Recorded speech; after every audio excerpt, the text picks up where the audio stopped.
¿Alguna vez te has preguntado, en un mundo donde las pruebas nucleares llevan mucho tiempo prohibidas, quién se atrevería a presionar en secreto el botón para detonar una bomba atómica en medio del vasto océano sin que ningún país se atreva a reconocerlo?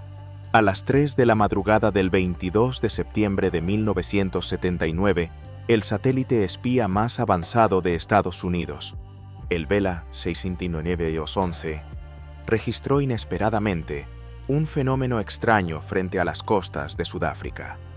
Dos destellos de luz consecutivos separados por solo unos segundos, la señal double flash característica e inconfundible de una explosión nuclear en la atmósfera. No fue un rayo, no un meteorito, no un accidente natural. Se trató de una prueba intencionada, realizada en la más absoluta oscuridad en medio del inmenso océano Índico. Todo el mundo de la inteligencia se estremeció. Pero luego, silencio. El gobierno del presidente Jimmy Carter rápidamente formó un comité científico para explicarlo. El resultado: concluyeron que solo era un fallo técnico del satélite, una excusa que hasta hoy sigue siendo ridiculizada por los expertos.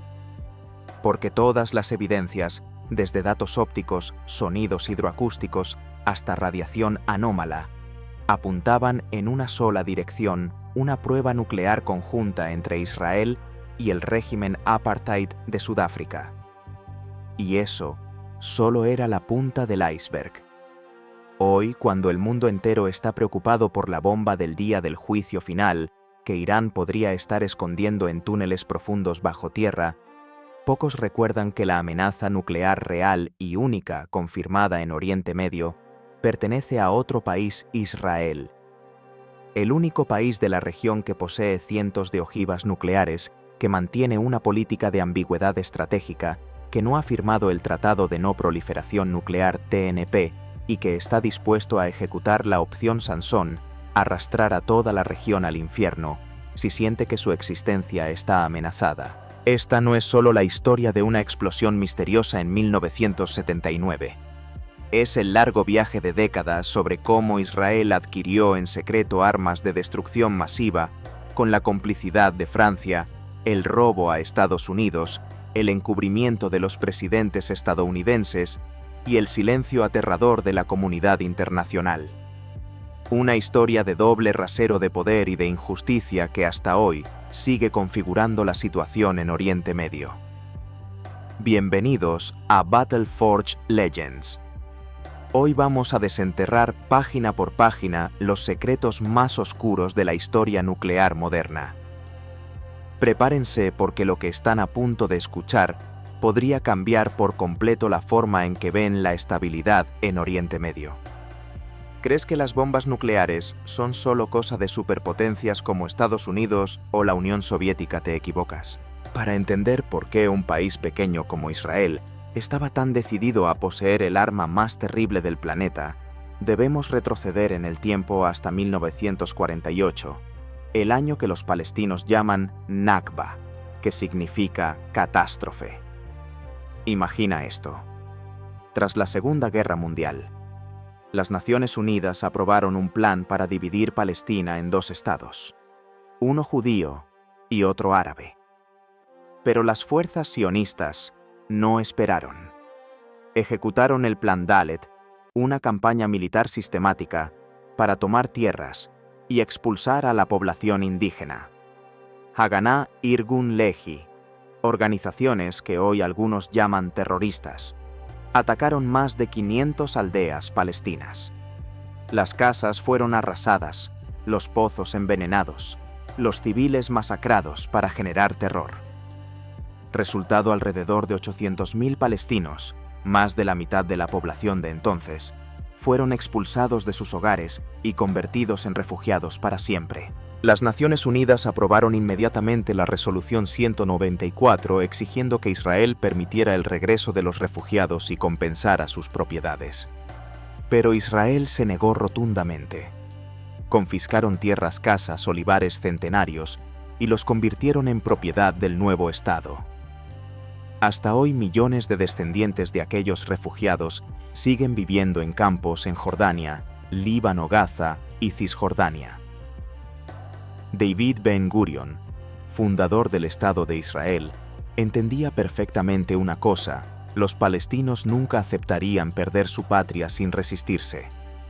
Él lo dijo claramente: debemos usar un muro de hierro para enfrentar la resistencia árabe. Pero un muro de hierro convencional no era suficiente. Necesitaba algo más fuerte absoluto, algo que hiciera retroceder a cualquier enemigo. Y así nació la idea de las armas nucleares desde los primeros días del Estado. Ben-Gurión ordenó en secreto a sus enviados buscar a los científicos judíos más brillantes que quedaban tras el Holocausto en Europa. Él sabía que en una región hostil donde Israel estaba rodeado por países árabes mucho más poblados, solo el arma suprema garantizaría la supervivencia a largo plazo. Pero ¿cómo un país recién creado y pobre en recursos podía construir por sí solo una bomba nuclear? Necesitaban aliados. Y el primer aliado, el más importante, fue Francia, un país desesperado por mantener sus colonias en el norte de África, temeroso del auge del nacionalismo árabe y preocupado por la injerencia de Estados Unidos y la Unión Soviética. Ya ves, todo apenas comenzaba.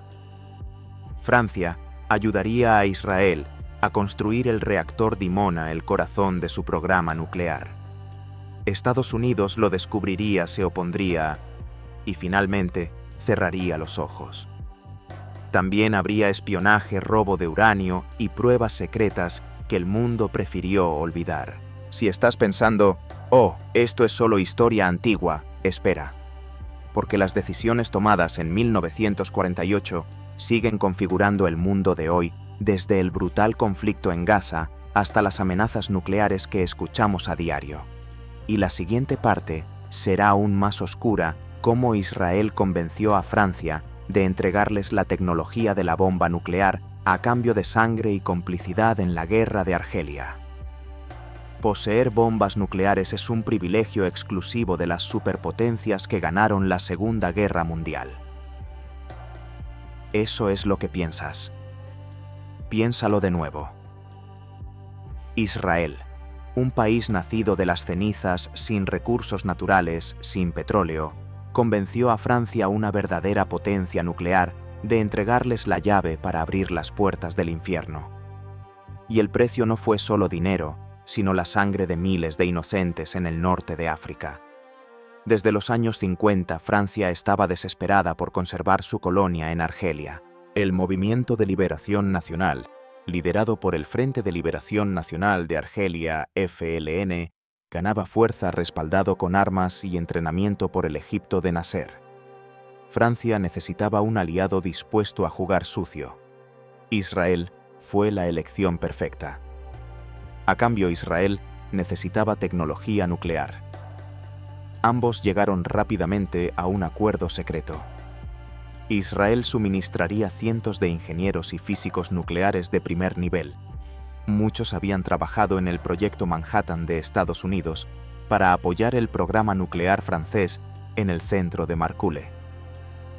A cambio, Francia ayudaría a Israel a construir un reactor y una planta de reprocesamiento de plutonio.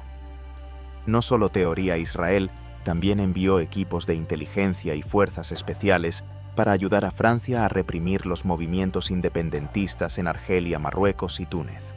Hay documentos que indican que el Mossad participó directamente en asesinatos de líderes del FLN en el extranjero. Pero el punto de inflexión real llegó en 1956 con la crisis de Suez. Gamal Abdel Nasser nacionalizó el Canal de Suez, enfureciendo a Reino Unido y Francia. Israel se unió a la alianza tripartita. Reino Unido, Francia, Israel atacaron Egipto. Las tropas israelíes invadieron la península del Sinaí, ocuparon Gaza y, según informes históricos, cometieron una serie de masacres de civiles palestinos en Yan Yunis y Rafa. La guerra terminó en un fracaso humillante cuando Estados Unidos y la Unión Soviética presionaron conjuntamente para que la alianza se retirara. Francia quedó profundamente humillada. Precisamente ese fracaso hizo que Francia sintiera que debía a Israel una gran deuda. El primer ministro francés, Guy Mollet, y sus sucesores consideraban a Israel el único aliado dispuesto a ponerse del lado del colonialismo contra el nacionalismo árabe, y el regalo de compensación, la bomba nuclear. En 1957 se firmó el acuerdo secreto. Francia aceptó construir para Israel un reactor de plutonio en Dimona, en el desierto del Negev. La potencia oficial era solo de 24 MW, lo suficientemente pequeña para llamarla investigación pacífica. Pero en realidad, Francia diseñó también una planta de reprocesamiento de plutonio subterránea de 6 pisos de profundidad, capaz de producir material para decenas de bombas al año. Todo el proyecto fue camuflado bajo el nombre de fábrica textil. Obreros franceses trabajaban día y noche, mientras la inteligencia israelí vigilaba estrictamente. En 1960, Francia detonó con éxito su primera bomba nuclear en el desierto de Argelia, llamada Gerboise Bleu. El equipo científico israelí estuvo presente en el lugar observando, tomando notas y recibiendo todos los planos detallados. A partir de entonces, Israel ya no dependía completamente de Francia. Tenían suficiente conocimiento para operar Dimona por sí solos. Pero queda la gran pregunta cuando Estados Unidos, el mayor aliado tanto de Francia como de Israel, descubrió el proyecto. ¿Qué haría? ¿Permitirían Eisenhower y Kennedy que un país de Oriente Medio tuviera bomba nuclear sin intervenir? ¿O cerrarían los ojos por intereses estratégicos en la Guerra Fría? La siguiente parte te va a dejar en shock. Aviones espía U-2 de Estados Unidos fotografiaron Dimona desde 1958. Kennedy lanzó un ultimátum exigiendo inspecciones. ¿Cómo engañó Israel a los inspectores estadounidenses? ¿Y por qué solo unos años después, Israel pudo ensamblar 2 bombas atómicas justo antes de la Guerra de los 6 Días de 1967? Aquí es cuando todo se vuelve realmente oscuro. No te pierdas la siguiente parte porque estamos a punto de entrar en la fase donde Israel robó uranio directamente de Estados Unidos con la complicidad de algunos de los personajes más poderosos de Washington. No vas a creer lo que está por revelarse. Quédate con Battleforge Legends. Volvemos enseguida. En 1958, aviones espía U-2 de la CIA sobrevolaron el desierto del Negev y tomaron fotos nítidas de Dimona. Lo que apareció no era una fábrica textil como Israel había declarado al mundo, sino una copia casi perfecta del centro nuclear francés de Marcoule, con claros indicios de una planta de reprocesamiento de plutonio subterránea. El informe de inteligencia fue directamente al escritorio del presidente Dwight D. Eisenhower. Israel estaba construyendo una instalación para producir armas nucleares. Eisenhower estaba preocupado, pero estaba ocupado enfrentando la Guerra Fría y no quería tensar las relaciones con Francia, aliado de la OTAN. Eligió el silencio, pero su sucesor, John F. Kennedy, era muy diferente. Kennedy consideraba la proliferación nuclear la mayor amenaza para la paz mundial. Había declarado públicamente que Israel posea armas nucleares sería una catástrofe para la región. Desde 1961, Kennedy envió un ultimátum al primer ministro. David Ben-Gurion debía permitir inspecciones estadounidenses completas de Dimona 2 veces al año sin restricciones. Israel entró en pánico. No podían rechazar de plano porque aún dependían de la ayuda estadounidense, así que eligieron el engaño profesional. Las primeras visitas de inspección estadounidenses en 1962, 1963 fueron guiadas a una sala de control falsa, construida apresuradamente solo semanas antes. Las puertas de los ascensores que bajaban a los niveles de reprocesamiento de plutonio fueron selladas con muros de hormigón. Los funcionarios estadounidenses solo vieron el reactor pequeño en la superficie, mientras los guías israelíes repetían: Esto es solo investigación pacífica para producir electricidad y desalinizar agua de mar. Los científicos estadounidenses sospechaban pero no tenían pruebas concretas. Kennedy no cedió. Aumentó la presión amenazando con cortar la ayuda económica y militar. Ben-Gurión renunció en parte por esta tensión. Su reemplazo, Levi Eshkol, continuó el engaño. Hasta 1965, los inspectores estadounidenses solo vieron la punta del iceberg. Kennedy había sido asesinado en 1963 y Lyndon B. Johnson asumió el poder. Johnson tenía una visión completamente diferente. Era el mayor defensor de Israel en la historia estadounidense hasta entonces. Bajo Johnson, la presión por inspecciones desapareció gradualmente. En 1966, Dimona entró en plena operación. La planta subterránea de reprocesamiento de plutonio comenzó a producir material de grado armamentístico. Y solo un año después, justo antes de la Guerra de los 6 días de junio de 1967, fuentes de inteligencia confiables confirmaron Israel había ensamblado con éxito al menos 2 bombas nucleares rudimentarias listas para usar si las fuerzas árabes avanzaban demasiado. ¿Qué significa esto? En menos de 10 años desde el inicio de Dimona, Israel se convirtió en la 6ª potencia nuclear del mundo sin una sola prueba pública, sin firmar ningún tratado y con una complicidad cada vez más evidente de Washington. Pero esto solo era la superficie. La parte realmente oscura está por comenzar. ¿Cómo obtuvo Israel suficiente uranio altamente enriquecido para producir ojivas en serie? La respuesta está en Estados Unidos mismo, a través de una serie de robos tecnológicos, espionaje sofisticado y escándalos enterrados durante décadas. Desde la desaparición de cientos de kilómetros de uranio en Pensilvania hasta el rol de un famoso productor de Hollywood como agente doble. La siguiente parte te dejará sin poder quedarte sentado. Nombres importantes, casos encubiertos y la verdadera razón por la que Estados Unidos finalmente eligió ponerse del lado de Israel, aunque lo sabía todo. Aquí es cuando la historia pasa de aliado a cómplice. No cambies de canal. Volvemos enseguida con detalles que avergonzarían a la propia CIA. ¿Estás listo? ¿Estás pensando que Israel solo dependió de Francia y de la tolerancia estadounidense para obtener la bomba nuclear? Gran error. Para convertir Dimona en una verdadera fábrica de ojivas, necesitaban cientos de kilos de uranio altamente enriquecido, HEU, algo que Francia no suministraba en cantidad suficiente. La solución: robarlo directamente de Estados Unidos, con operaciones de espionaje tan audaces que hasta Hollywood envidiaría.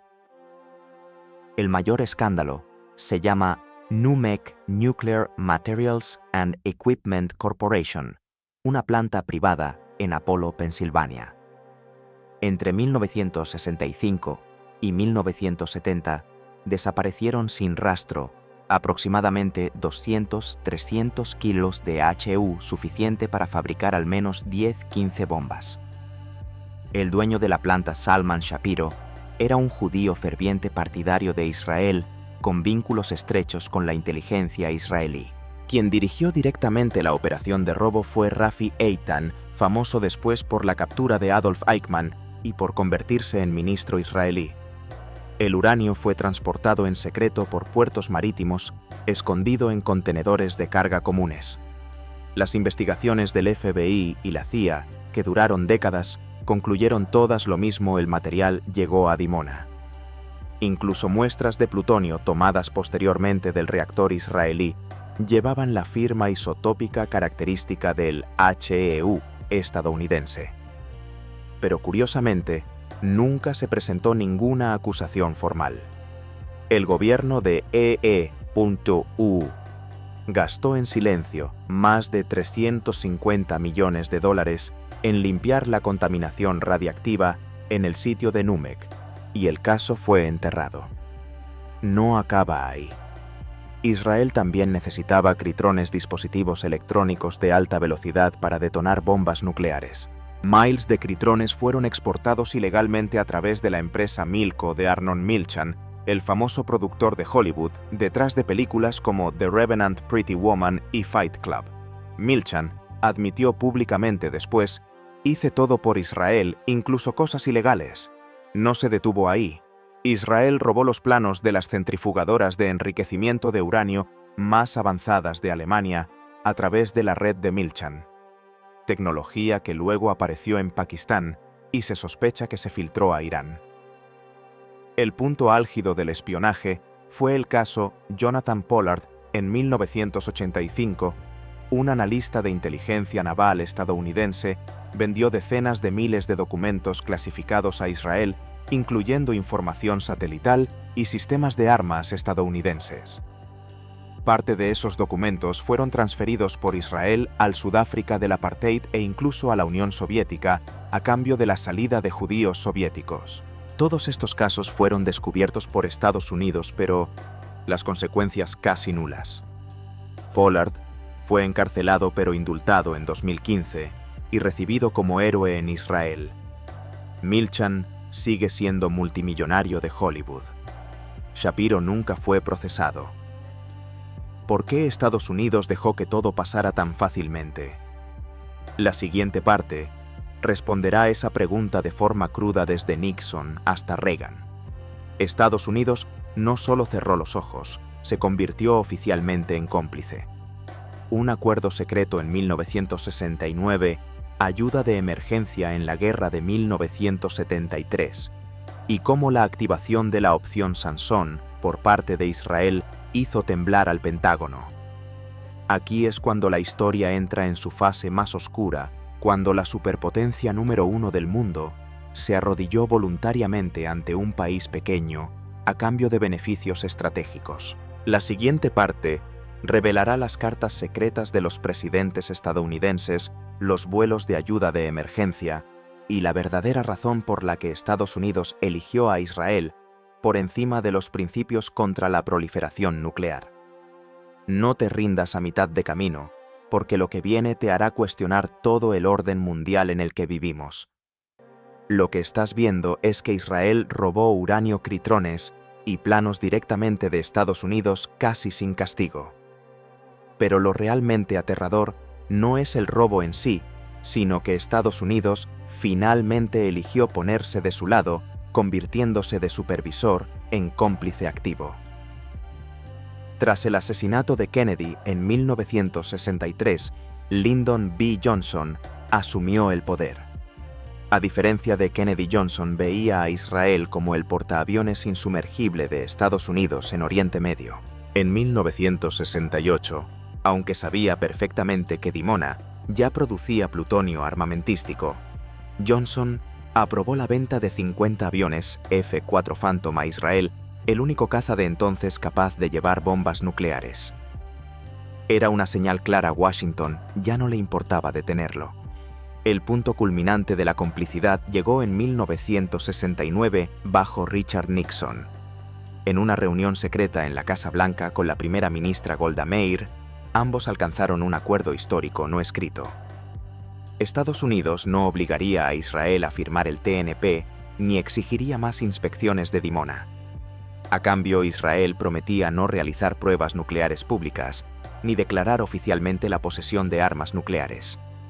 Este acuerdo nunca fue puesto por escrito de forma oficial, pero se convirtió en la base de la política nuclear Estados Unidos-Israel durante más de medio siglo. Los presidentes sucesivos, de Ford, Carter, Reagan hasta Biden, lo respetaron e incluso enviaron cartas secretas comprometiéndose a no presionar sobre el tema. Pero ese acuerdo casi se rompió en 1973 durante la guerra de Yom Kippur. Las fuerzas egipcias y sirias atacaron por sorpresa poniendo a Israel en una situación de cerco. Los días 8 y 9 de octubre, la situación era tan desesperada que la primera ministra Golda Meir ordenó activar la opción Sansón. 13 bombas nucleares fueron puestas en estado de alerta. Algunas ojivas fueron montadas en misiles Jericho. Otras preparadas para ser lanzadas desde aviones sobre el Cairo-Damasco y objetivos militares soviéticos en Oriente Medio. La inteligencia estadounidense lo detectó por satélite y escuchas Israel estaba realmente dispuesto a arrastrar a toda la región al infierno si perdía. Henry Kissinger, entonces secretario de Estado, entró en pánico. Convenció a Nixon de lanzar la Operación Nickel Grass, el mayor puente aéreo de la historia estadounidense hasta entonces. Cientos de vuelos C-5 Galaxy y C-141 transportaron miles de toneladas de municiones, tanques y misiles a Israel en solo semanas. Gracias a esa ayuda de emergencia, Israel invirtió la situación y ganó la guerra. La opción Sansón fue desactivada en el último minuto. Ese momento lo cambió todo. Estados Unidos se dio cuenta de que Israel no solo tenía bombas, sino que estaba dispuesto a usarlas. Desde entonces, ningún presidente se atrevió a presionar. En su lugar, la ayuda militar estadounidense a Israel se disparó alcanzando récords de miles de millones de dólares al año, gran parte destinada a modernizar sus fuerzas nucleares. Pero la historia no termina aquí. La siguiente parte nos llevará de nuevo a la explosión misteriosa que abrió el video La prueba nuclear Vela de 1979. La prueba más clara de que Israel no solo tenía bombas, sino que las probó en campo junto al régimen apartheid de Sudáfrica. ¿Por qué Carter ordenó encubrirlo? ¿Qué intercambió Israel con Sudáfrica para recibir apoyo nuclear? ¿Y cómo un delator de la verdad fue cazado por el Mossad en todo el mundo? Israel no se detuvo en poseer bombas nucleares en silencio. Fue más allá, cooperó profundamente con un régimen condenado por todo el mundo, el apartheid sudafricano, para desarrollar y probar conjuntamente armas de destrucción masiva. Y la explosión de 1979 es la prueba más viva de ello. Desde finales de los años 70, Israel y Sudáfrica se convirtieron en aliados estratégicos secretos. Ambos estaban aislados internacionalmente. Israel por la ocupación de territorios palestinos, Sudáfrica por el racismo institucional. Se necesitaban mutuamente. Israel vendió a Sudáfrica misiles Jericho II capaces de llevar ojivas nucleares a 1.500 kilómetros de alcance. A cambio, Sudáfrica suministró cientos de toneladas de yellow cake de uranio crudo, el material esencial que Israel carecía. No se limitaron al comercio, compartieron tecnología nuclear. Se entrenaron mutuamente en métodos para reprimir a la población en territorios ocupados e incluso desarrollaron conjuntamente misiles balísticos. Pero la cooperación más oscura fue el programa de pruebas conjunto. Sudáfrica estaba construyendo en secreto su propia bomba nuclear con apoyo técnico israelí.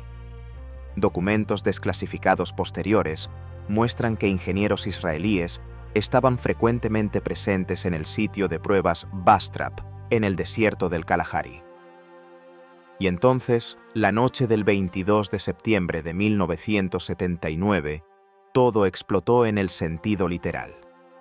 El satélite Vela 69B11 registró el característico Double Flash en el sur del Océano Índico, a unos 2.000 kilómetros de la costa sudafricana. La potencia estimada fue solo de 2-3 kilotones, demasiado pequeña para una prueba independiente de una superpotencia, pero perfecta para una prueba conjunta entre dos países que querían ocultarlo.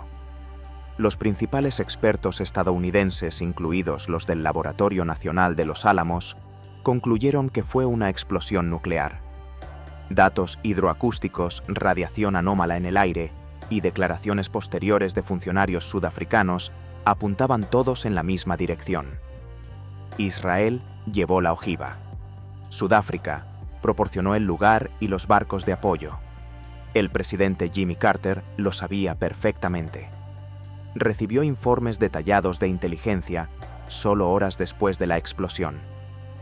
Pero en lugar de hacerlo público y sancionar, Carter ordenó encubrirlo. Se formó apresuradamente un comité científico con una conclusión predeterminada. No hay evidencia de explosión nuclear, solo un fallo del satélite o un meteorito. La razón: Carter estaba negociando el Tratado de Paz de Camp David entre Israel y Egipto. Un escándalo nuclear involucrando a Israel lo habría derrumbado todo. Además, Estados Unidos no quería admitir que su aliado cercano había violado todas las reglas contra la proliferación. Resultado: el incidente Vela se convirtió en un misterio sin resolver oficial durante más de 40 años, aunque nadie en la comunidad de inteligencia creyera realmente en la excusa. Pero esto no es el final. La última parte te hará hervir la sangre. La doctrina Begin Israel se otorga el derecho de atacar cualquier programa nuclear de otro país, mientras él mismo no está sujeto a ninguna restricción. ¿Cómo secuestró el Mossad a Mordechai Vanunu, el único que se atrevió a revelar la verdad? ¿Y por qué hasta hoy Estados Unidos mantiene el doble rasero más descarado de la historia, sancionar a Irán, Irak, Pakistán, pero ignorar completamente a Israel, el mayor receptor de ayuda de Washington? Tras el incidente Vela de 1979, ¿Israel podría haber mantenido el secreto para siempre? No. Pasaron a una nueva fase, no solo poseer bombas nucleares, sino otorgarse el derecho de impedir que cualquier otro país de Oriente Medio haga lo mismo. Eso es la doctrina Begin, nombrada por el primer ministro Menachem Begin. En 1981, la Fuerza Aérea Israelí atacó sorpresivamente el reactor Osirak de Irak, solo semanas antes de que entrara en funcionamiento. La razón: Saddam Hussein podría desarrollar una bomba nuclear. El mundo condenó el ataque. Las Naciones Unidas aprobaron una resolución de crítica. Pero a Israel no le importó. Lo repitieron en 2007. Aviones F-16 israelíes sobrevolaron el espacio aéreo sirio y arrasaron el reactor Al-Kibar, en construcción con ayuda norcoreana. Sin advertencia, sin permiso, sin consecuencias. Mientras tanto, Israel siguió modernizando su arsenal. Estimaciones actuales: 90-200 ojivas nucleares con una tríada de disuasión completa. Misiles Jericho III con alcance de 6.000 kilómetros, aviones F-15, F-35, capaces de llevar bombas nucleares y submarinos. Dolphin fabricados en Alemania, capaces de lanzar misiles de crucero Popeye Turbo con ojivas nucleares desde el Mediterráneo. Todo sin inspecciones, sin estar atado a ningún tratado. La única persona que se atrevió a revelar la verdad fue Mordechai Vanunu, técnico nuclear que trabajó en Dimona. En 1986, fotografió en secreto decenas de imágenes del interior de la planta de reprocesamiento de plutonio y las envió al periódico Sunday Times de Londres. Esas fotos demostraron que Israel había producido al menos 100-200 ojivas con tecnología más avanzada que la de Francia en esa época. Vanunu se convirtió en héroe para algunos, pero en traidor para Israel. El Mossad actuó inmediatamente. Usaron una trampa de miel. Una agente femenina que se hizo pasar por turista engañó a Vanunu para que viajara de Londres a Roma. Allí fue secuestrado, sedado, metido en un contenedor y llevado a Israel. Juicio a puerta cerrada, condena a 18 años de prisión. 11 de ellos en aislamiento en una celda de 2x3 metros. Hasta hoy, aunque libre, Vanunu tiene prohibido salir de Israel y hablar con prensa extranjera. Y esto es lo que más indigna a mucha gente: el doble rasero descarado de Estados Unidos. Pakistán realizó pruebas nucleares en 1998. Sanciones económicas de EUU. Irak fue sospechoso de tener programa nuclear. Estados Unidos lanzó la guerra en 2003. Irán solo enriquece uranio a bajo nivel. Estados Unidos se retiró del JCPOA e impuso sanciones duras. Pero Israel no solo no fue sancionado, sino que es el país que recibe la mayor ayuda militar estadounidense, más de $8.000 millones al año, gran parte para mantener y mejorar sus fuerzas nucleares. Actualmente Israel sigue amenazando con usar armas nucleares si siente amenazada su existencia, incluso contra Gaza o Irán. Líderes de alto nivel han mencionado públicamente la opción Sansón como parte de la disuasión. Pero estamos llegando a la parte final, la más importante. ¿Qué consecuencias está teniendo este doble rasero para Oriente Medio y el mundo? ¿Hay alguna forma de obligar a Israel a adherirse al TNP y aceptar inspecciones como cualquier otro país? ¿O nos acercamos más a una carrera armamentista nuclear incontrolable? Hemos recorrido juntos un largo camino desde la Nakba de 1948, la cooperación secreta con Francia, el engaño a los inspectores estadounidenses, el robo de uranio en Pensilvania, los acuerdos secretos con presidentes estadounidenses, la prueba conjunta con el Sudáfrica del apartheid, hasta la doctrina Begin y el silencio de Mordechai Vanunu en prisión. Todo lleva a una verdad innegable. Israel es el único país en Oriente Medio que posee armas nucleares reales, con un gran arsenal, sistemas de lanzamiento modernos y una política dispuesta a destruir toda la región si siente amenazada su existencia. Pero la mayor consecuencia de esta historia no está en el pasado. Está sucediendo ahora mismo. El doble rasero que Estados Unidos y Occidente aplican, sancionar duramente a Irán solo por enriquecer uranio al 60% aún insuficiente para una bomba, mientras ignoran por completo que Israel posee cientos de ojivas reales, es el mayor incentivo para una carrera armamentista nuclear en la región. Irán no es estúpido. Lo ven claro: si eres aliado cercano de Washington, puedes tener bomba nuclear y nadie te tocará. Si no, sufrirás sanciones, amenazas de guerra y ataques preventivos. Resultado: Irán se acerca cada vez más al umbral nuclear. Otros países, como Arabia Saudita, han declarado públicamente: si Irán tiene bomba, nosotros también la tendremos. Turquía y Egipto no se quedarán fuera. Se está formando un Oriente Medio multipolar nuclear y entonces solo bastará un cálculo erróneo para desencadenar la catástrofe. Israel en su día difundió tecnología nuclear al Sudáfrica del apartheid, país que después renunció voluntariamente a sus bombas solo porque el régimen cayó. Pero la lección no se aprendió. En lugar de exigir transparencia a Israel, el mundo sigue fingiendo que el arsenal de Dimona no existe. Entonces, ¿cuál es la solución? No la guerra, no más sanciones. La única solución viable y justa es: Israel debe adherirse al Tratado de No Proliferación Nuclear TNP, aceptar inspecciones completas del OIEA, como cualquier otro país, y participar en negociaciones para crear una zona libre de armas nucleares en Oriente Medio. Una propuesta aprobada por las Naciones Unidas desde hace décadas, pero siempre rechazada por Estados Unidos e Israel. Solo entonces Irán ya no tendrá motivo para perseguir la bomba. Solo entonces los países árabes confiarán en la justicia internacional. Solo entonces el riesgo de una guerra nuclear, con millones de inocentes muertos desde Tel Aviv hasta Teherán, desde Gaza hasta Riad, realmente disminuirá. Esto no es política abstracta.